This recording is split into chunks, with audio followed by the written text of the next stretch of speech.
El agua claramente sostiene la vida, los ecosistemas en el planeta, es, como dijo en su momento Leonardo da Vinci, justamente lo tengo más adelante instalado, dice justamente, es el vehículo de la naturaleza, lo que permite todas las actividades, todos los movimientos de materiales, estamos hablando de porcentajes apreciables de la superficie que están en una condición de sequía, de desertificación. Esto se traduce, digamos, en desiertos, se traduce en hambre, se traduce en situaciones en las cuales estamos hablando de más de 750 millones de personas en el mundo que ya efectivamente no tienen acceso al agua potable. Y estoy nuevamente muy gustoso de estar participando en este debate y abro el debate para que efectivamente ustedes puedan entregar sus opiniones y podamos llegar al menos a una especie de aspecto conclusivo, un par de ideas que nos permitan eh, definir este como un tema global y complejo.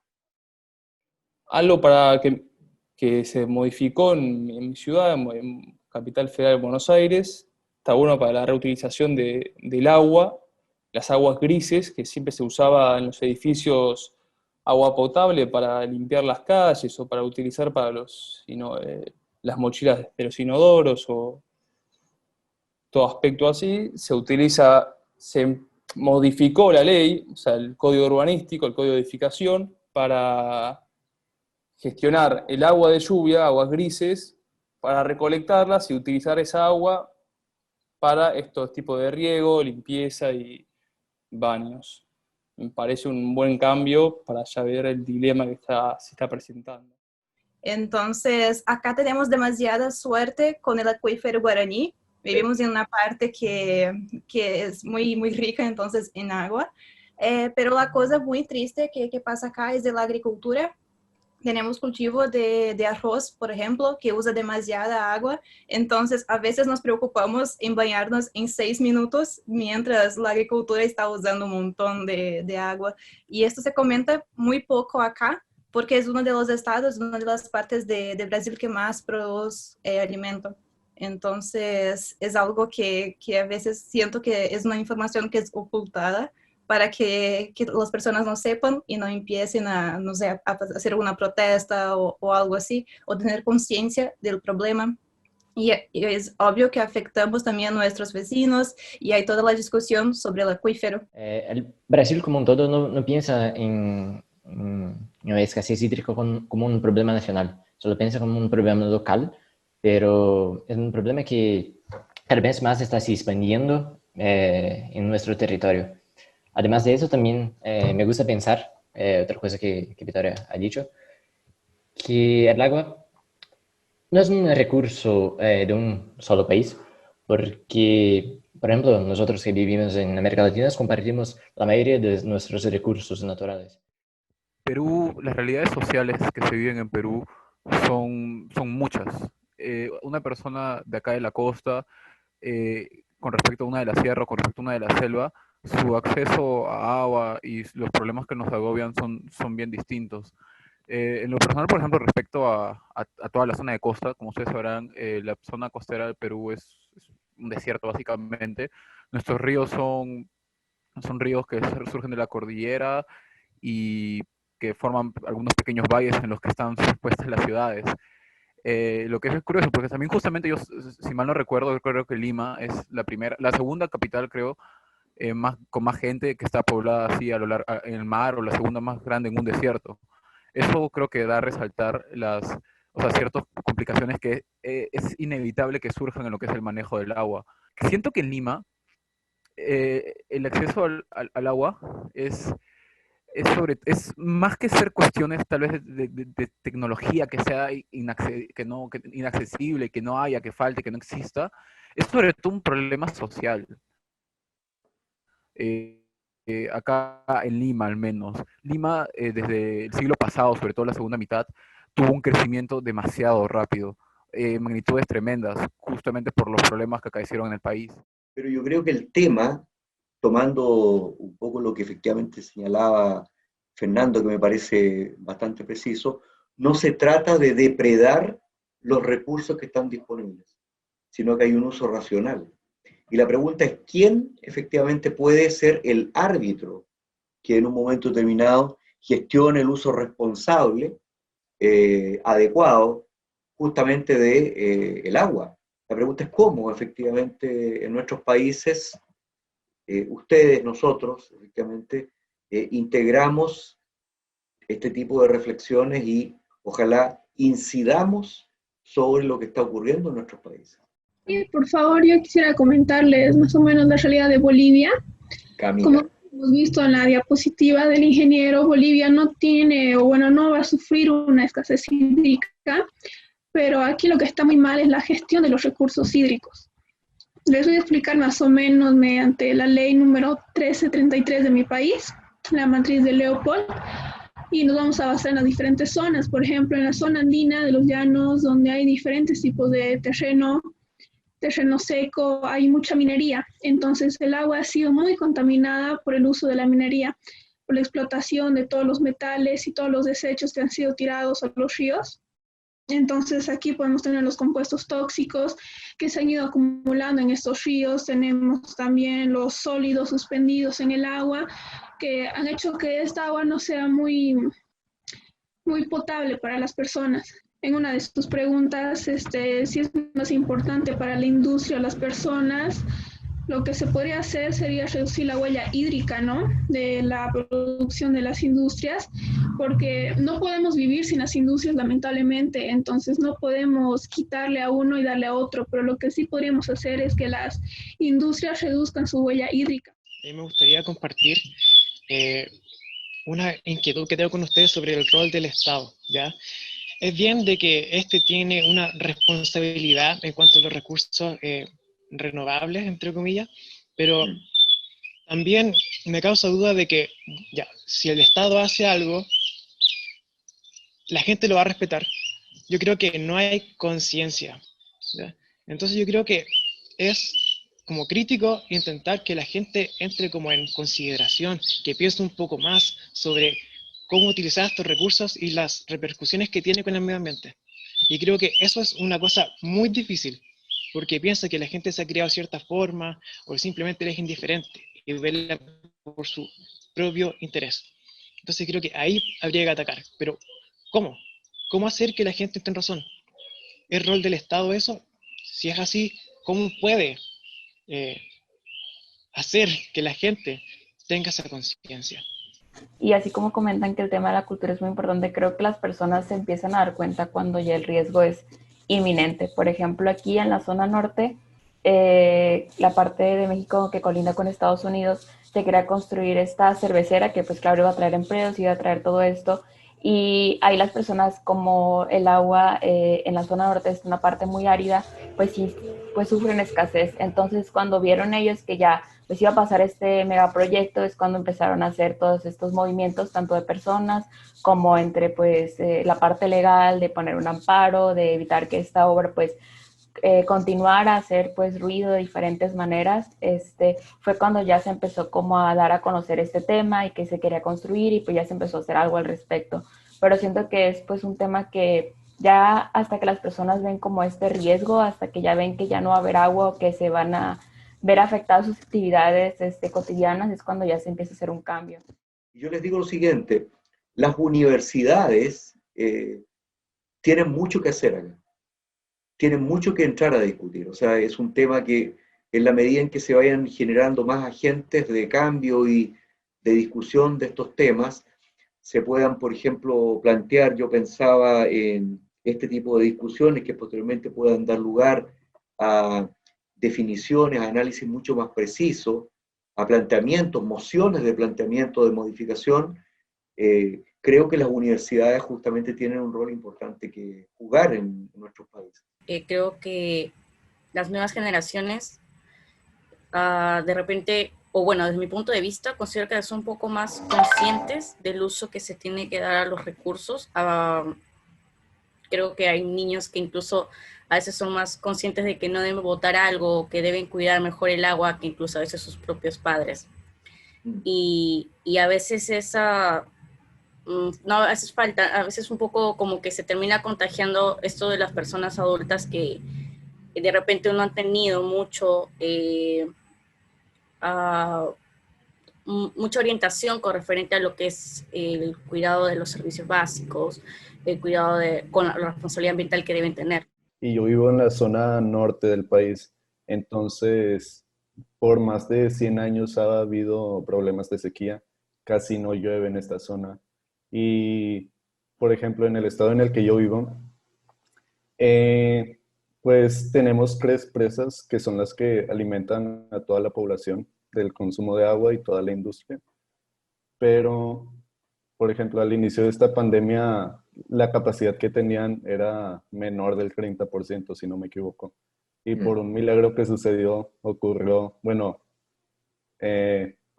huracán, que es el huracán Hanna, y por ello, pues se pudieron reabastecer de nuevo.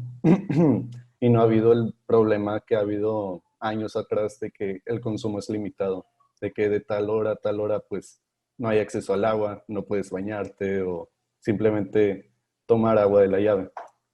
Pues un empresario realmente tal vez no puede tener el interés de, no sé, tal vez mi proceso puede estar consumiendo muchos recursos como es el agua o energía, pero si de verdad existiera como que esa incertidumbre de que pues el impacto que uno mismo tiene como persona y como empresa o hogar, pues tal vez le interesaría más el pensar, yo creo que, no sé, voy a contratar especialistas del estudio en el trabajo para conocer los consumos que tengo y así ser una empresa más sustentable.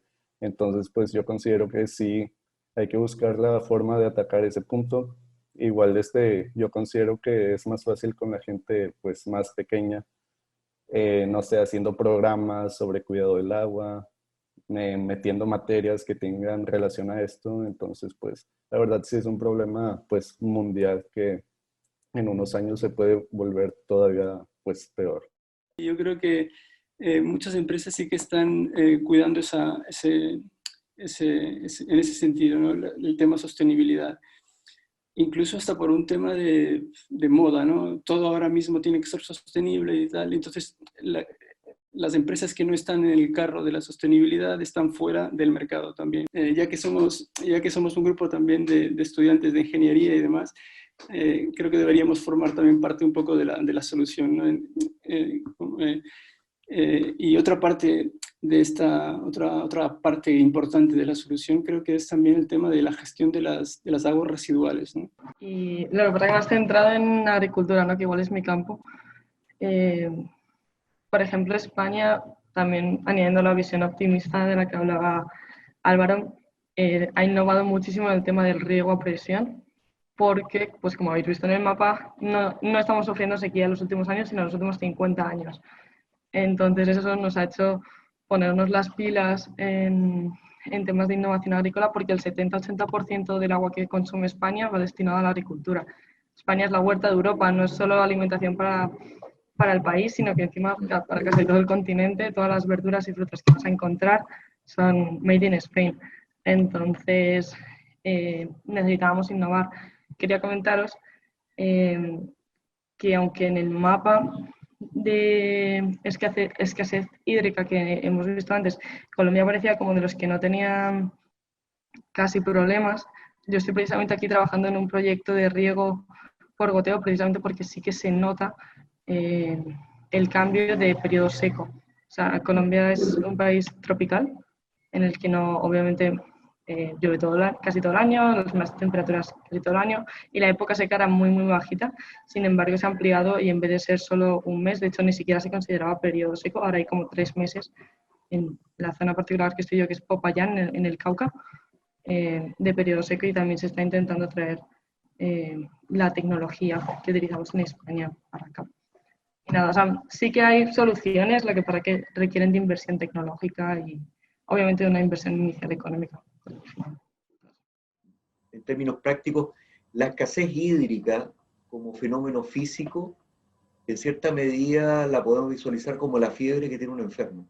Parece porque hay una cantidad de cosas que están a la base que pueden efectivamente ser abordadas y que permiten disminuir este impacto que está teniendo sobre la falta de dotación de agua de calidad para la industria, para fundamentalmente consumo humano y para riego. Claramente hay una escasez estructural en nuestros países, falta gestión, falta cultura, falta, como indiqué en un momento, digamos, de una adecuada comprensión de que este es un fenómeno global, que no solamente compete a Bolivia, Perú, México, Argentina, España, sino que claramente este es un tema que nos toca a todos, porque claramente hay elementos generales, siendo, digamos, un elemento muy determinante el tema del cambio climático global y el alzamiento de temperaturas, que ha generado una verdadera debacle a nivel de toda la climatología y que tiene un efecto inmediato sobre la pluviosidad. Por lo tanto, creo que mi llamado es, junto con saludarlo, en realidad fue muy agradable y muy interesante para mí tener esta experiencia, digamos, a seguir estableciendo algún mecanismo de debate, de compartición de ideas en este tema. Yo creo que efectivamente, lejos de cerrar en forma conclusiva, creo que aquí estamos abriendo las posibilidades de establecer un debate enriquecedor en este tema. Yo hago un llamado y estoy absolutamente disponible si queremos posteriormente seguir con intercambio de opiniones y sobre el debate de lo que nos convocó hoy día, que es el tema escasez hídrica. Básicamente eso sería.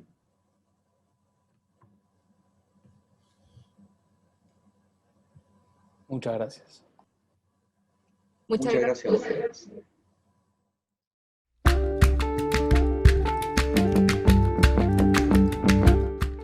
Dirigir este taller desde un enfoque social o la experiencia que he vivido trabajando en ingenieros o ingenierías en fronteras Chile.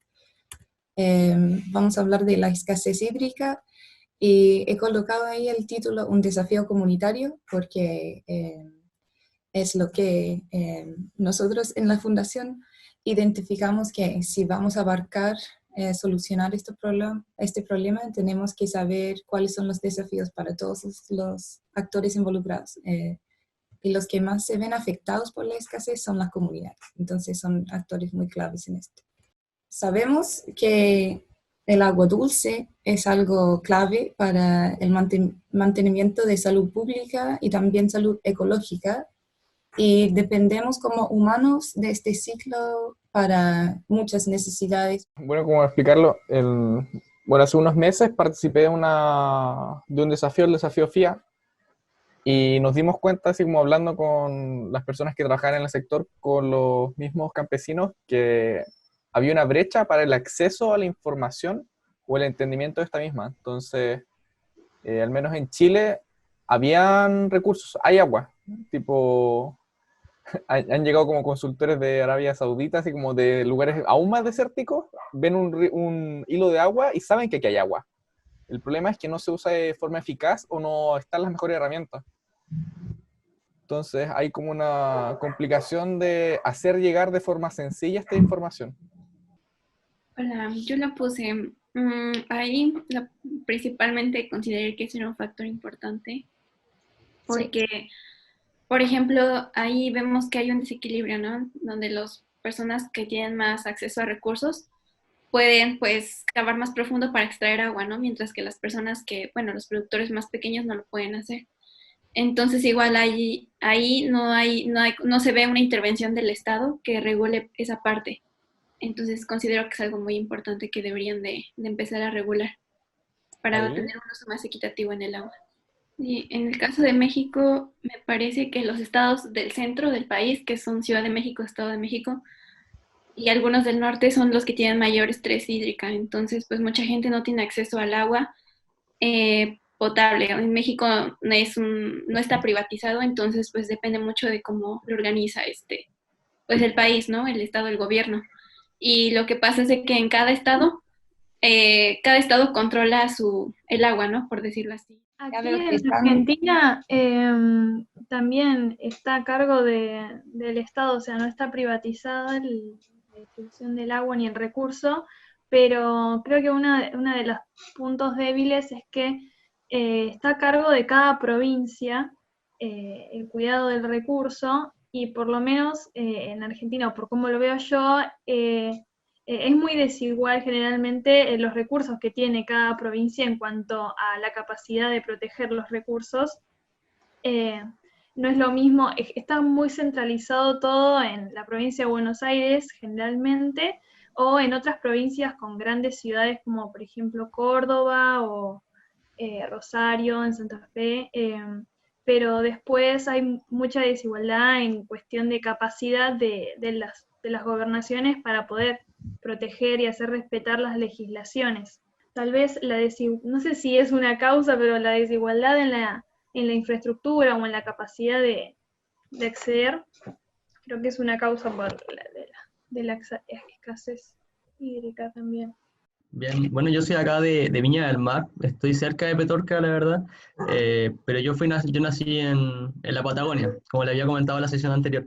Entonces, cuando llegué acá me di cuenta de este problema que se vive en la misma región donde estoy, pero acá en Viña del Mar no se visualiza, la verdad, porque la gente siempre cuenta con agua constantemente, no hay problema, pero unos kilómetros más allá está este gran problema y la gente no lo visualiza. Entonces, yo creo que igual una de las causas de que por qué no se ha puesto sobre la mesa esto es la visualización de las personas en general, de la población, de que este problema existe y que está afectando constantemente a las personas. No es que solamente un día no tienen agua, a veces son años enteros donde tienen que estar ahí, les cortan el agua constantemente. Yo te quería preguntar algo. Tú estás hablando de la privatización del agua, pero ¿qué significa objetivamente? Porque yo tenía entendido que en Chile existe algo que se llama la Dirección General de Agua, que las personas, que cualquier persona o empresa puede pedir los derechos de agua, sea de un río, de un pozo. ¿Eso significa privatizar el agua? Sí, significa que el agua ha sido definido en la Constitución como un bien económico y no un bien, ¿cuál será la palabra? Un derecho humano. Público. Sí, un bien público.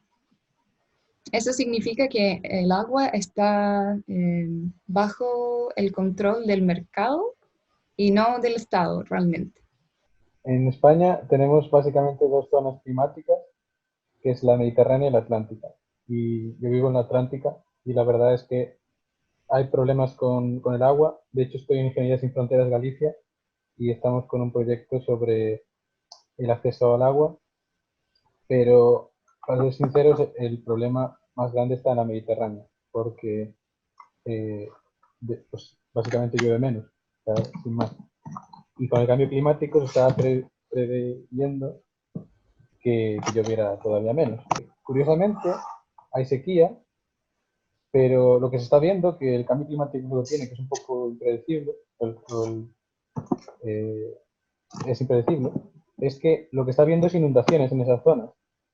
Está habiendo pues, mayor efecto de gotas frías, y el problema no es tanto que llueve poco, que también pasa, sino que a veces llueve demasiado. Y ese es el problema que hay en España. Yo te puedo aportar un poco de datos también. En la zona de Alicante, en España, existe hasta el día de hoy problemas de sequía. Es una zona que se cultiva mucho y han habido problemas de sequía, pero lo que han hecho el gobierno ha sido implantar un plan de choque y modernización de regadío, y está inscrito en otro plan que se llama Plan Nacional de Regadío, y que digamos que a las empresas que ya estaban cultivando, se las ha incentivado con temas de mejora de riego, con el tema de sistemas fotovoltaicos, con sistemas de grupo de electrógeno, como se ha invertido muchísimo dinero en eso. O sea que como que a los cultivadores no se los ha dejado botados, digamos desde el año 2008, si no me equivoco. A mí me gustaría comentar sobre Perú. En el caso de Perú, como que el problema que tenemos con el agua es que no todas las familias en Perú tienen acceso, así como en ciertas zonas donde simplemente vamos a los servicios higiénicos, abrimos la válvula y encontramos agua. En el caso de ellos, tienen como que una vez a la semana llega lo que llamamos un carro con una gran almacenamiento de agua, y pues ellos tienen que pagar un sol así más o menos tienen que cargar los baldes, los bidones y ahí abastecerse y pues no es tan fácil porque el asearse o lavar las cosas con agua que está en un reservorio que ellos tienen, no es tan sencillo. Lo paradójico es de que la vertiente donde hay más accesibilidad al agua, donde tenemos el 97.26% de disponibilidad de agua potable o de agua dulce, está en el Atlántico, justamente por lo que está ahí la reserva del Amazonas. Pero ahí solamente tenemos el 30.7% de población. En cambio acá en la zona costera tenemos el 65.98% de población. Sin embargo, solamente tenemos el 2.18% de disponibilidad de agua. Bueno, cuando nos cortan el agua, no solo a los asentamientos humanos, también a las zonas urbanizadas y en otros distritos que son de buena economía, no es que por ser de buena economía no les cortan el agua, es a todos. Y bueno, aquí hay un poco de mala comunicación tanto de las entidades de Sedapal, porque aquí es la entidad Sedapal, con todos los que están contribuidos dentro, ¿no? Y también a los que les envían el agua. Creo que eso quería cortar porque eso es una de las cosas más fuertes de lo que es la enfermedad.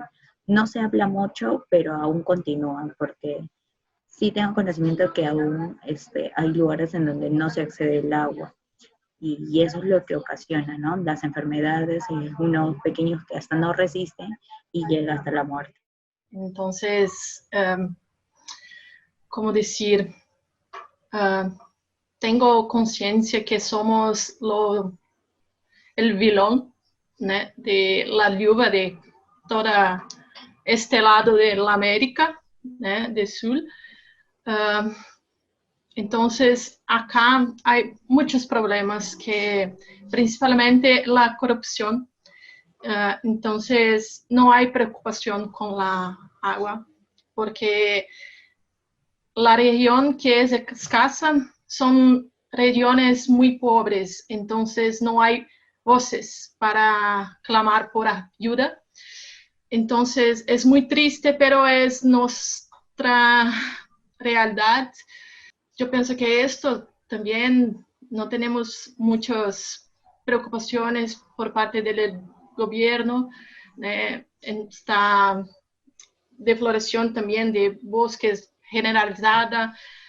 Estamos viviendo en un momento de muchas crisis ambientales. Por causa de eso, la población no concorda con el gobierno, pero no tenemos voces.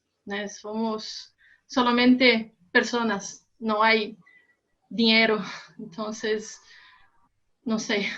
Deberían crear políticas que pudieran gestionar de buena manera, porque aparte de hacer una mala gestión, lo contaminan. Entonces, la poca agua que se puede obtener está contaminada, entonces se pierde un montón.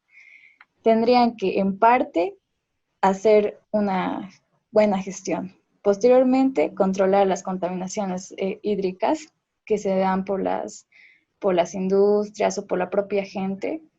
Entonces, crear conciencia. Y otro es poder hacer sistemas de captación de lluvia, porque las pocas lluvias que ahora tenemos que poder almacenarlas de una buena manera para poder tener cuando ya no haya. Bueno, espero que hayan disfrutado esta experiencia. A mí siempre me encanta hablar de este tema, entonces gracias por participar conmigo. También siempre aprendo más de ustedes. Y espero que podamos empoderar a nuestras comunidades, que ustedes pueden ser facilitadores de este cambio de paradigma, como hemos hablado. Y eso, más que nada, nos vemos en la cancha de batalla, porque para cambiar todo esto necesitamos todos y todas aportar un grano de arena. Entonces, el hecho de que están acá en este taller, dispuestos a compartir y aprender, me alegra mucho y sé que vamos a formar un equipo internacional muy fuerte en este desafío. Entonces, gracias a ustedes.